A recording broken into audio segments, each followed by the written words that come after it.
ఆ పూజ అనేటటువంటిది ప్రత్యేకంగా చేయటం జరుగుతుంది. అలానే మనం చూసినట్లయితే స్వామివారి పూజా విధానంలో ఆ పూజ అయిపోయిన తరువాత గుంజీళ్ళు తీయడం కానీ, కొన్ని చోట్ల మొట్టికాయలు వేసుకోవడం కానీ ఇలాంటివన్నీ కూడా చూస్తూ ఉంటాము.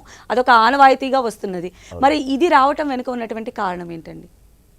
ఒక సందర్భంలో స్వామివారు కైలాసంలో ఉన్నారు.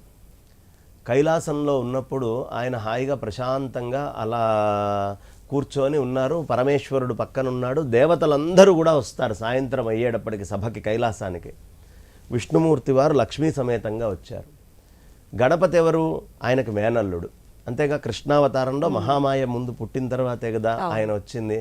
అందుకనే శ్రీకాంతో మాతులో యస్య అని మనకి మొదలు పెట్టేటటువంటిదే శ్రీకాంతుడు అనేటటువంటి వాడు మేనమామ ఆయనకి అని మొదలు పెడతాం. అలా ఆ మేనమామ రాగానే ఆట పట్టిద్దాం అనుకున్నాడు. సాధారణంగా మేనమామలు వీళ్ళు కొంచెం ఆటలు పట్టించుకోవడం అనేది సంప్రదాయంగా ఉంటుంది. చాలా సరదాగా గడుపుతారు. స్వామివారి చక్రాన్ని తీసుకొని, విష్ణుమూర్తి చక్రాన్ని అమాంతం నోట్లో పెట్టుకున్నారు. పెట్టుకుంటే ఇప్పుడు ఆ చక్రం వెళ్ళిపోయింది.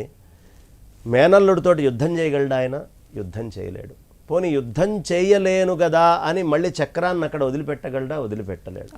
అందుకని ఆయన ఏం చేశారంటే విచిత్రమైనటువంటి భంగిమ ఒకటి చేశారు. రెండు చెవులు పట్టుకొని కింద కూర్చొని లేవటము అనే గుంజీళ్లు తీయటం చేశారు.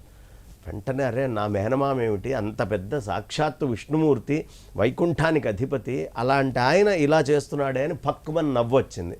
నవ్వు రాగానే ఆ చక్రం బయటకు వచ్చింది. చక్రం శుద్ధే ఆయన చేతికి తీసుకున్నారు. వినాయకుడికి ఎవరైనా గుంజీళ్లు తీస్తుంటే ఆ ఘట్టం గుర్తొస్తుంది. ప్రసన్నమైనటువంటి నవ్వు వస్తుంది. నవ్వు వచ్చిన వాళ్ళు ఏం చేస్తారు? ఏ కోరికనైనా తీరుస్తారు. అలా ఆనందాన్ని కలిగించి ఆ ఘట్టాన్ని స్వామికి గుర్తు చేసి మన కోరికలు తీర్చుకోవడం ఒకటి.